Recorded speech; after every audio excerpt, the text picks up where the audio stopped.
Hello दोस्तों, स्वागत है आपका वैष्णवी एजुकेशन हिंदी पाठशाला में। दोस्तों, आज हमारी कक्षा तीसरी है जिसमें हम पढ़ेंगे शब्द विचार, जिसमें हम देखेंगे स्रोत के उत्पत्ति के आधार पर शब्द, रचना के आधार पर, अर्थ के आधार पर आदि हम शब्दों के विषय में जानेंगे। उनके अर्थ, उदाहरण आदि सब आज की क्लास में हम देखेंगे। तो चलिए दोस्तों, शुरू करते हैं हमारी आज की क्लास। शब्द विचार एक या एक से अधिक वर्णों या अक्षरों के मेल से बने सार्थक लिखित रूपों क्या कहते हैं? शब्द कहते हैं। मतलब ऐसे अक्षर या वर्ण जिनको लिखने से कोई सार्थक शब्द बनता हो, उसे शब्द कहते हैं।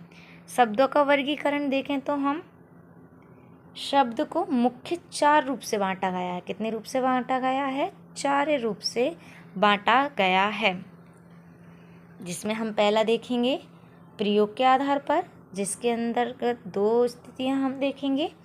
विकारी शब्द, संज्ञा, सर्वनाम, विशेषण, क्रिया। और आविकारी देखेंगे हम क्रिया विशेषण, समुच्चय बोधक, संबंध बोधक, विस्मय बोधक आदि। फिर हम देखेंगे उत्पत्ति के आधार पर। उत्पत्ति के आधार पर शब्दों के 5 भेद माने गए हैं। कितने माने गए हैं? 5 भेद। तत्सम, तद्भव, विदेशी, देशज और शंकर शब्द। आगे हम इन्हीं के विस्तार रूप से पढ़ेंगे। फिर है हमारा तीसरा रचना के आधार पर ऋण शब्द, यौगिक शब्द और योग ऋण शब्द। फिर हम देखेंगे अर्थ के आधार पर अनेकार्थी, पर्यायवाची। फिर है हमारा विलोम शब्द, शब्द युग्म आदि। फिर हम देखेंगे रचना के आधार पर शब्दों की परिभाषा। अब हम पढ़ेंगे विस्तार से। पहले हमने क्या देखा था? ऋण शब्द, ऐसे शब्द जिनका विभाजन मतलब टुकड़े नहीं किए जा सकते, या अगर इन्हें तोड़ा भी जाए तो इनका कोई सार्थक अर्थ नहीं निकलता। कहने का तात्पर्य है कि ऐसे शब्द जिन्हें तोड़ा नहीं जा सकता, और अगर हम तोड़ भी रहे हैं तो उनका कोई सार्थक अर्थ नहीं बनता। जैसे कम, पुस्तक, शहर, वन, देश, वंश आदि। अगर हम कम को तोड़ें तो का कोई अर्थ नहीं, माँ का कोई अर्थ नहीं। फिर वहीं वन को तोड़ें तो ना कोई वन का अर्थ है, ना ही हमारा ना का अर्थ है। तो ऐसे शब्द जिनका तोड़ने पर कोई सार्थक अर्थ नहीं निकलता, उन्हें ऋण शब्द कहते हैं। दूसरा है हमारा यौगिक शब्द। यौगिक मतलब 2 शब्दों से बना हो, या फिर जिनके विभाजन पर दोनों के कोई सार्थक अर्थ निकलते हों। ऐसे शब्द जिनका विभाजन किया जा सकता हो और विभाजन के बाद स्वतंत्र अर्थ प्रकट करें। जैसे पुस्तक आलय, पुस्तक धनालय। पुस्तक का भी एक अपना अर्थ है और आलय का भी अपना एक अर्थ है। फिर है हमारा हिमालय, हिम धनालय, पाठशाला, पाठधनशाला, रसोई घर, रसोई घर। तो ये हमारे एक सार्थक अर्थ दे रहे हैं, तो इन्हें हम यौगिक शब्द कहेंगे। फिर है हमारा युग्म शब्द। ऐसे शब्द जो किसी तीसरे और विशेष अर्थ को प्रकट करते हों, विभाजन करने पर उनका अर्थ भिन्न हो जाए, ऐसे को क्या बोलेंगे हम? योगऋण शब्द बोलेंगे। जैसे दशानन, 10 मुख वाला, तो एक विशेष है। कौन है? रावण है। महादेव, देवों के देव कौन है? महादेव है, मतलब कोई विशेष है। तिरंगा, अपने भारत का तिरंगा एक विशेष है क्योंकि वो एक है। पीताम्बर, पंकज आदि हमारे योगऋण शब्द के अंतर्गत आते हैं। अब हम देखेंगे उत्पत्ति के आधार पर शब्दों का वर्गीकरण। उत्पत्ति के आधार पर शब्दों के मुख्य 5 भागों में बांटा गया। कितने भागों में बांटा गया है? 5 भागों में बांटा गया है। पहला है हमारा तत्सम शब्द। तत्सम का अर्थ होता है जैसे का वैसा ही।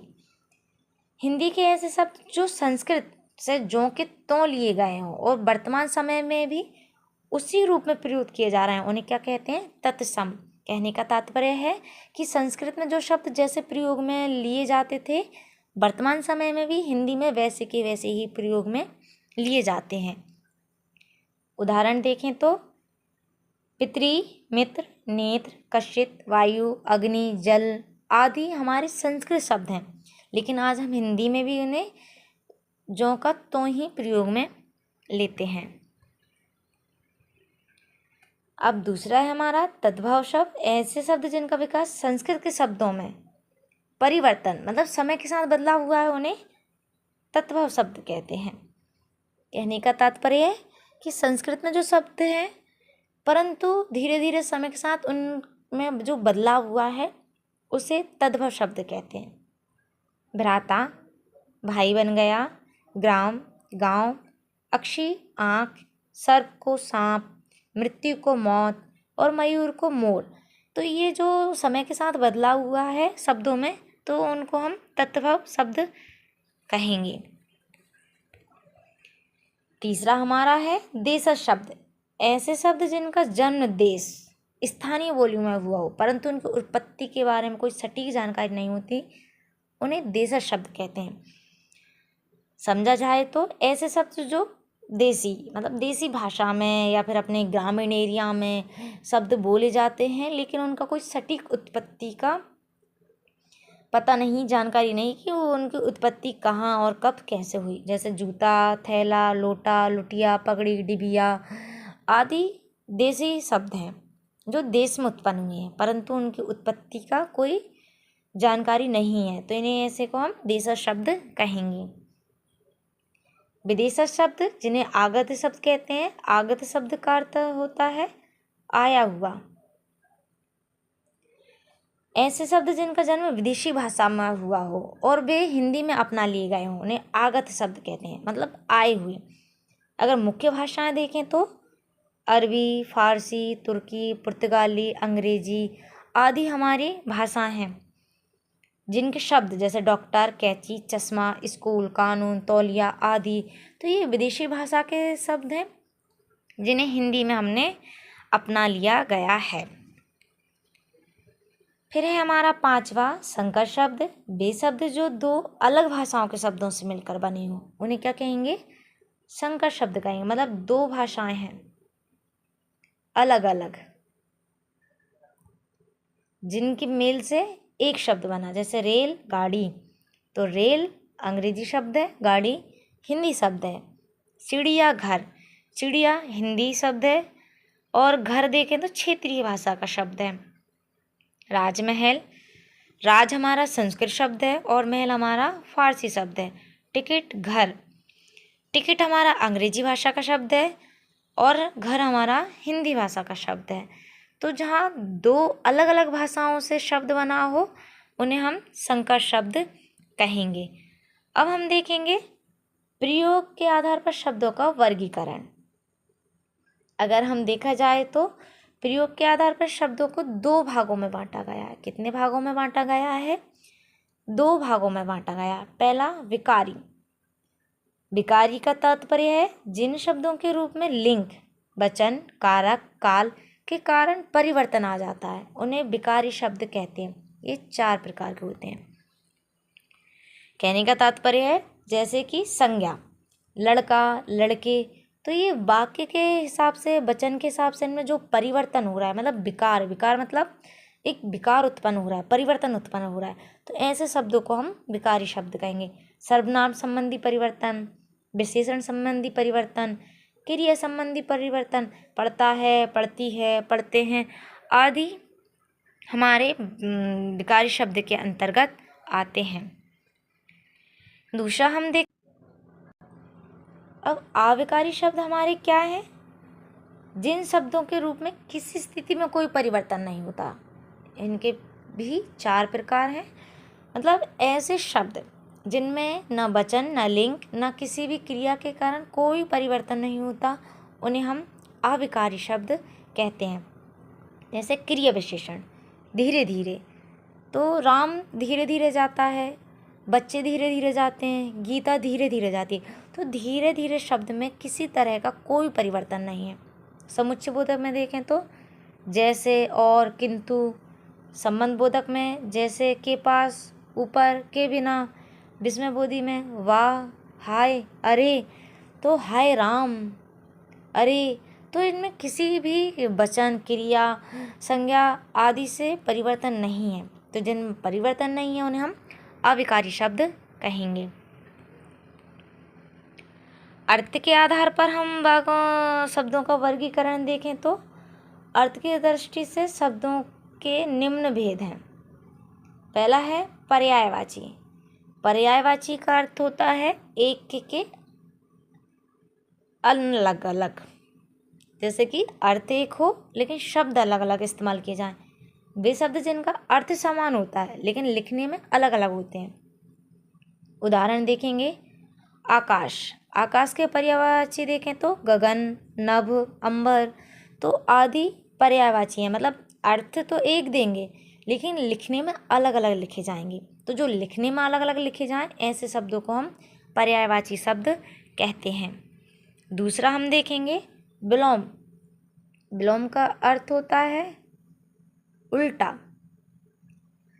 उल्टा होता है जैसे कि जो एक दूसरे का उल्टा मीन्स विपरीत अर्थ देते हों उन्हें हम विलोम शब्द कहते हैं। उदाहरण दिन का रात, अमृत का विष, सुबह का शाम, जल्दी का धीरे, तो आदि जितने भी हमारे विपरीत अर्थ हैं, अर्थ देने वाले शब्द हैं, उन्हें हम विलोम शब्द कहते हैं। अब हम देखेंगे अनेकार्थी शब्द। अनेकार्थी, अनेक अर्थी मतलब अनेक अर्थ देने वाला। ऐसे शब्द जिनके एक से अधिक अर्थ हों तो अनेकार्थी शब्द होते हैं। उदाहरण देखें तो कनक, सोना भी होता है, धतूरा भी होता है। तो कनक एक अपना शब्द है जिसके दो अलग अर्थ हैं। तो जहाँ अनेक अर्थ हैं वहाँ हमारे अनेकार्थी शब्द होंगे। अब हम देखेंगे भिन्नार्थक शब्द। भिन्नार्थक शब्द क्या होते हैं? वे शब्द जो सुनने में एक जैसे लगते हों लेकिन उनके अर्थ अलग हों।